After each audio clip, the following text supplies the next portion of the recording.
খুব ভালো করে দেখেন, এই ধরনের 100 টাকার নোট কিন্তু এস জগন্নাথ গভর্নরটা দেখবেন, এই যে গভর্নরের নাম এস জগন্নাথ গভর্নর হলে পারেই কিন্তু চলে, তাছাড়া কিন্তু চলবে না। অনেকেই বলছো দাদা এই সব নোটের ছবি আমার কাছে পাঠাচ্ছ, এই সব নোট কিন্তু চলে না, শুধুমাত্র রেয়ার এস জগন্নাথ নোট হলেই চলবে।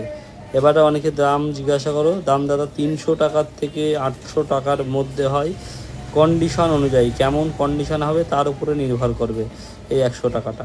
খুব ভালো করে দেখেন এই 100 টাকাটা, পিছনে এই যে ধানের শীষ থাকবে, এই যে দুটো মহিলা কাজ করছে এরকম থাকবে, এখানে 3টে মহিলা কাজ করছে থাকবে। টাকাগুলো খুব ভালো করে দেখে নেন, দেখে তারপরে। আর এই যে গভর্নরের নামটা, এটা বারবার বলছি, এই যে গভর্নরের নামটা এখানে কিন্তু থাকবে এস জগন্নাথ।